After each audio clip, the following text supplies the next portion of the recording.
sierras de amputación, el cepillo de dientes de Napoleón y un dispositivo que resucitaba a alguien inconsciente al soplar humo por su recto. Todos estos artículos formaban parte de una colección excéntrica que le pertenecía a Sir Henry Wellcome. A finales de 1800, después de que una patente de tabletas medicinales le diera una fortuna, se dedicó a coleccionar todas las rarezas de la medicina. Incluía un libro forrado en piel humana. También tenía básicamente un pedazo de piel humana con tatuajes, estirada y preservada. Además poseía un cajón de cabezas reducidas. Porque, ¿por qué no? La colección de Wellcome creció hasta llegar a más de 1 millón de artículos, con un valor estimado de alrededor de 500 millones en dinero actual. El dinero, en este nivel, no se trata realmente de dinero. Aquí se trata de ganar en un tablero de puntaje. Se trata de un juego. Pero Wellcome estaba en la segunda división en comparación con 3 figuras poderosas que juntas gastaron miles de millones persiguiendo artículos para las colecciones de sus sueños. Entre las figuras más ricas de la historia estaban los tiburones, los magnates y los gobernantes originales. Y sus gastos fueron legendarios. Pero cuando se trata de armar una colección épica, ¿quiénes son 3 de los acaparadores más impresionantes de la historia? ¿Y cuál gastó lo suficiente para ocupar el primer lugar?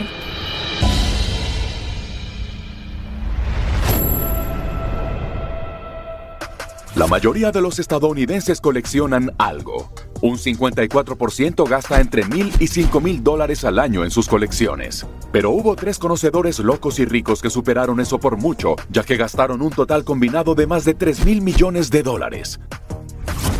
En el tercer lugar de nuestra lista está la princesa Sofía de Anhalt-Zerbst, quien jugaba a coleccionar a su manera. ¿No reconoces ese nombre? Eso es porque lo cambió al casarse con un miembro de la realeza rusa. Tú la debes conocer como Catalina la Grande. Cuando hablan de Catalina la Grande, pienso en poder, en el amor por el arte y en una mujer que quería hacer del mundo un lugar mejor y aumentar el poder político ruso en Europa. Catalina nació como princesa de Prusia, en una región que ahora es parte de Polonia, y tuvo un matrimonio arreglado con su primo segundo, Pedro III de Rusia. Pedro III fue un pésimo esposo y me atrevo a decir que también el peor emperador de Rusia. Él estaba obsesionado con los soldados de juguete y organizaba elaboradas batallas con estos pequeños juguetes en la cama en la que Catalina y él dormían juntos. Después de 18 infelices años, Catalina hizo el equivalente imperial de solicitar el divorcio. Ella lo derrocó en un golpe militar y él murió en circunstancias misteriosas en cautiverio unos días después y se convirtió en la emperatriz de Rusia por derecho propio. De repente, Catalina tuvo en sus manos una fortuna que hoy valdría alrededor de $1,5 billones. Es casi 3 veces el dinero que han acumulado Jeff Bezos, Elon Musk y Mark Zuckerberg, combinados. Eso hubiera sido más del 5% de la economía mundial. Si tenías eso como posesión personal, significaría que en muchos aspectos tu riqueza es inconmensurable. Con ese tipo de capital, Catalina era libre de entregarse completamente a sus varias pasiones. Catalina amaba las pinturas. Coleccionaba pinturas de los viejos maestros con un fervor que bordeaba la adicción. Afirmaba que era una adicción como el alcoholismo. Coleccionar arte ha sido una de las clases de activos más importantes a lo largo de los años. Y creo que nadie se lo imaginaría. No puedo decirte cuántas veces he entrado a la casa de un multimillonario y caminado por pasillos que valdrían entre 500 y 1,000 millones de dólares. Cuando se trataba de adquirir arte, nadie podía detener a Catalina, ni siquiera Voltaire, el filósofo francés más relevante de la época, quien quedó impresionado por los extremos a los que llegaba. Voltaire llamó al pequeño ejército de personas de Catalina que le dirían qué obra de arte comprar. Los espías del mérito y la desgracia, porque siempre estaban atentos a alguien que estuviera muriendo y que tuviera una enorme colección de pinturas que iban a estar listas para ser vendidas. Quiero decir, esto era arte como oficio de espías. En 2020, un solo autorretrato de Rembrandt se vendió en una subasta por $18,7 millones. En la primera década de su reinado, Catalina adquirió 15 Rembrandts, que hoy en día valdrían al menos $280 millones. Creo que parte de la adicción de Catalina a adquirir y coleccionar pinturas fue debido a la superioridad que obtuvo cuando tuvo la oportunidad de comprar obras de otro rey europeo. Por ejemplo, en 1745, el primer ministro de Gran Bretaña, Sir Robert Walpole, murió. Su colección de arte, una de las más grandes de Inglaterra, pasó a manos de su nieto, George. Lo apodaban el Conde Loco y Catalina lo sabía. Además supo que su nieto en ese momento tenía un tesoro de pinturas y que no tenía interés en el arte y menos en las pinturas. Pero al conde loco sí le gustaba el dinero en efectivo. Entonces en 1778 contrató la casa de subastas Christie's para que tasaran la colección de 204 pinturas de su abuelo. Catalina se abalanzó a ofertar y compró el lote por lo que serían $9,7 millones en dinero actual. Para Catalina la Grande, gastar millones en arte, piedras preciosas o joyas era un estilo de vida. La corona que Catalina usó en su coronación tenía 4.936 diamantes. En 1925 fue valorada en $52 millones. Eso es igual a más de $800 millones en la actualidad. Catalina entendió el poder de la percepción y por eso estaba obsesionada con ponerse las joyas más finas, porque entendía que cuando entraba en una habitación con joyas, la gente lo notaría. Es por eso que pronto comenzó a coleccionar piedras preciosas talladas conocidas como intaglios, que durante siglos fueron símbolos de estatus para la élite. Los intaglios eran cualquier obra de arte que se grababa en la superficie de algo. Los de Catalina eran casi todas gemas preciosas. Pedro el Grande de Rusia también tenía esta tremenda colección de intaglios y ella vio su colección como una forma de conectar con Pedro el Grande. Entonces, cuando el duque de Orleans acumuló deudas por juegos de azar y quería vender las joyas de la familia por partes, Catalina detuvo la subasta en el momento indicado para ofertar y negociar un trato para comprar todas las 1.500 piezas. Al final, en el momento de su muerte, poseía más de 10.000 piedras talladas. La reina indiscutible de las joyas. El objetivo de tener riqueza es el poder, es la libertad y es poder decir, me importa esto simplemente porque sí, y quiero más, y lo hago porque puedo. ¿Cuánto acumuló la fortuna de Catalina? Sigamos el dinero. A lo largo de su reinado, adquirió 4.000 pinturas, 10.000 dibujos, 38.000 libros, 16.000 monedas y medallas, numerosas esculturas e incluso un reloj robótico de pavo real del siglo XVIII. Era una mujer decidida y con gran visión de futuro. Entendía que el arte era más que arte, era un símbolo. Ella demostró que hacía parte del escenario mundial de los monarcas. Pocas personas en la historia han tenido el dinero para coleccionar en la misma escala que lo hizo Catalina. El ganador del premio Oscar, Jack Nicholson, tiene una colección de arte estimada en $150 millones y el director de la Guerra de las Galaxias, George Lucas, tiene una galería personal valorada en $600 millones. Pero ¿cuánto realmente gastó Catalina en las 4.000 obras de arte y en las 10.000 piedras preciosas que quedaron cuando murió? Se estima que su grandeza gastó la increíble suma de $1.000 millones. Eso es suficiente para hacer las 9 películas principales de la Guerra de las Galaxias y para ganar el tercer lugar en nuestra lista. Si bien estos antiguos no ocuparon los primeros lugares, sus impresionantes colecciones les valieron una mención de honor. Carlos II de Inglaterra coleccionó momias y cadáveres egipcios, que pensó que podrían triturarse para convertirse en medicamentos para salvar vidas, sin mencionar la colección de reliquias religiosas que tenía Federico el Sabio en los años 1400. Tenía la colección de reliquias religiosas más grande del mundo. Encontrabas desde una astilla de la cruz o el hueso de un santo, el diente de un santo o hasta un sudario. Y luego está Calígula, el coleccionista antiguo más loco de todos. Había planeado conquistar Gran Bretaña y llevó a todos los soldados de su ejército a la orilla del mar y les hizo llenar sus cascos con conchas marinas. Pero en el segundo lugar de nuestra lista está un monarca que gastó aproximadamente el Producto Interno Bruto de la nación insular de las Seychelles, acumulando aún más rarezas, incluida la nuez más costosa de la historia. ¿Quién es este coleccionista loco que llega al segundo puesto? El emperador del Sacro Imperio Romano Germánico, Rodolfo II. Rodolfo fue uno de los coleccionistas más grandes en la historia del mundo, pero no lo hizo para presumir. Lo hizo porque quería descubrir los secretos y los misterios del universo. Cuando su padre murió, se convirtió en el emperador del Sacro Imperio Romano y trasladó la sede del imperio de Viena a Praga. En 1583 se mudó a un castillo en Praga de 69.677 metros cuadrados, más de 10 veces el tamaño de la Casa Blanca. Pero no pasó mucho tiempo mezclándose con los lugareños. Pasó años de su vida prácticamente como un recluso. Se juntaba con la gente que le interesaba, es decir, con los astrólogos, con los magos, con los nigromantes, con los adivinos o con cualquier dignatario que lo visitara.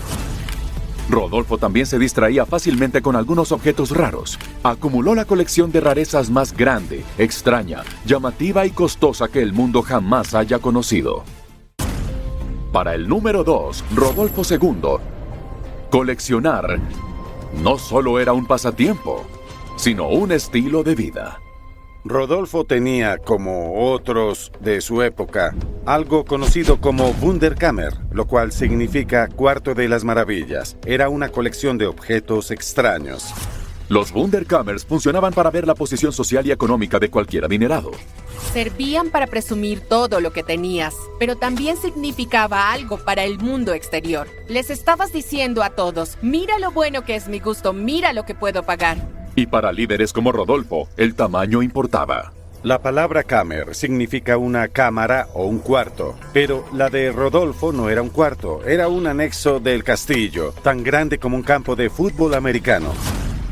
Aunque rara vez se aventuraba más allá de los muros de su palacio, el Wunderkammer de Rodolfo contenía una variedad casi interminable y costosa de todas partes del mundo. Algunas de las cosas en su Wunderkammer incluían conchas marinas de todo el mundo, un dodo disecado, cocodrilos disecados, cuernos de narvales, que él creía que eran cuernos de unicornios, y plumas de pájaros que él pensó eran del fénix, la cual es un ave que resurge de sus cenizas.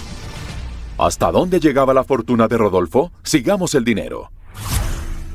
Entre las piezas de la colección se encontraban 470 pinturas, algunas con el propio Rodolfo en poses sugestivas, 600 vasijas de cristal, miles de monedas y medallones de oro, momias egipcias y besoares. Un besoar es una masa dura de material no digerible que crece casi como una perla en las vesículas biliares de las vacas y las cabras. A menudo no se veían unas que fueran grandes, pero a veces en una cabra encontraban algo tan grande como una pelota de béisbol. Había un mercado para eso. La gente estaba convencida de que estas cosas tenían poderes mágicos. Los médicos de esa época creían que al colocar un besoar en un recipiente con agua o vino antes de beber, se neutralizaría cualquier veneno. Los artesanos de la corte de Rodolfo convirtieron su besoar más grande en una obra de arte. Lo dejaron hueco y lo transformaron por completo en una copa ornamental. Es como lo que queda en el triturador de basura del fregadero, se solidifica como una roca, pero él la cubrió con oro y la convirtió en una copa y hasta bebía en ella. Pero el objeto más extravagante del Wunderkammer de Rodolfo no era el oro, ni los diamantes, ni tampoco las perlas de cabra. El artículo más extraño que tenía era algo llamado coco de mer. Un coco de mer es una semilla, pero es la más grande del mundo. Crece en una palmera únicamente en las islas Seychelles. Era muy extraña. En la época de Rodolfo, estas nueces gigantes de casi 23 kilos eran codiciadas no solo por su supuesto valor medicinal, sino también por su extraña forma. Tenía una forma bivalva, y algunas personas dijeron es como el trasero de una mujer. ¿Cómo logró Rodolfo poner sus manos en un espécimen como este? Rodolfo estaba loco por las adquisiciones. Hizo que su gente fuera a todas partes para atraerle cosas. Para conseguir un coco de mer tenías que esperar a que apareciera en una playa de Asia o África durante ese tiempo. Además, debías pagar mucho dinero para conseguir esta semilla. Para adquirir esta semilla, Rodolfo desembolsó la asombrosa suma de 4.000 florines de oro, una cantidad equivalente a $4 millones en la actualidad. No importaba cuál fuera el artículo, Rodolfo seguía coleccionando. Pero cuando tenía 50 años, su estado mental se había deteriorado tanto que su familia lo destronó. Y se enfermó ese mismo año. Cuando estaba en su lecho de muerte, se deshizo de todos los médicos regulares y dijo, está bien, tráeme un poco de besoar triturado. Bebió eso, pero no funcionó. Murió 3 días después. Luego de su muerte, el Wunderkammer de Rodolfo permaneció intacto hasta el año 1648, cuando el castillo de Praga fue saqueado por las tropas suecas durante la Guerra de los 30 años. Hicieron una redada en su colección, pero también hicieron un inventario detallado, avaluando todo el Wunderkammer en 17 millones de florines de oro, una cantidad que equivaldría a 1,3 mil millones de dólares en la actualidad. Eso es casi el patrimonio de la realeza de la música Paul McCartney. En la ciudad de Nueva York, a principios del siglo XX, el nombre de un hombre era sinónimo de riqueza. Él acuñó la famosa frase: si tienes que preguntar cuánto cuesta, no puedes darte ese lujo. En el puesto número 1 de nuestra lista de coleccionistas épicos se encuentra John Pierpont Morgan, el JP Morgan en JP Morgan Chase. JP Morgan nos dio el sistema bancario moderno. JP Morgan es el hombre de Monopoly. Es literalmente la base para los que alguna vez jugaron ese juego de mesa. Es la figura calva con sombrero de copa y bigote de morsa. Todo eso es JP Morgan. Gracias a inversiones inteligentes, el patrimonio de JP Morgan llegó a entre 40.000 y 50.000 millones de dólares de hoy. Eso es suficiente para construir una flota de 200 Titanics, un barco que de hecho Morgan financió. Pero Morgan se volvió más famoso por su gira de compras de 23 años, en la cual compró prácticamente todo lo que el dinero podía comprar. Gemas, piedras preciosas, esculturas, pinturas, retratos, en particular retratos en miniatura, y empresas. Si valía algo, probablemente él poseía uno o varios. Si algo tenía una conexión con alguien noble o notable, JP Morgan tenía que tenerlo. Pero ¿de quiénes eran las posesiones que estaban en la fortuna de Morgan? Sigamos el dinero. El reloj de Napoleón, el abanico de María Antonieta, un molde de yeso del rostro de George Washington, incluso una caja de rapé que había sido de otra coleccionista épica, Catalina la Grande. La esposa de Morgan, Fanny, lo dijo sin rodeos. JP compraría cualquier cosa, desde una pirámide hasta el diente de María Magdalena, y el último artículo mencionado, de hecho, sí lo compró en 1907. Pero los bolsillos más profundos de Morgan estaban reservados para los raros libros. Si había un libro de valor, tenía sus garras listas para atraparlo. Tenía una colección iluminada del siglo IX de los 4 Evangelios, que fue compilada por monjes. Se metió en una guerra de ofertas por esto, con el Museo Británico. Si eso no subraya el alcance y la riqueza de la que estaba dispuesto a prescindir para amasar su colección, francamente no sé qué lo haría. Morgan acumuló más de 20.000 libros y documentos raros, incluyendo los cuadernos de apuntes de Leonardo da Vinci, estudios científicos de Galileo, folios originales de Shakespeare, incluso partituras musicales escritas a mano por Bach, Beethoven y Mozart. Vivo en Nueva York y he visitado la biblioteca JP Morgan muchas veces, y creo que la primera impresión es: ¿quién no quisiera que esta fuera su biblioteca? Hay varios cuartos secretos y mosaicos muy ornamentados. Es un espacio realmente hermoso. Y en el corazón de la colección de Morgan, el santo grial de los libros. Una Biblia de Gutenberg es muy extraña. Hay menos de 50 de ellas todavía en existencia hoy. Se publicaron en la imprenta de Gutenberg en 1455. Esta fue la primera edición de la Biblia que fue impresa en masa, y hoy en día cualquiera vale, sin duda, una fortuna, incluso si está incompleta. La última copia completa se vendió en 1987 por unos 5,4 millones de dólares. Se estima que una copia completa hoy costaría más de 35 millones. El Vaticano posee 2. Morgan compró 3. Cuando tratas de superar al Papa, eso es impresionante.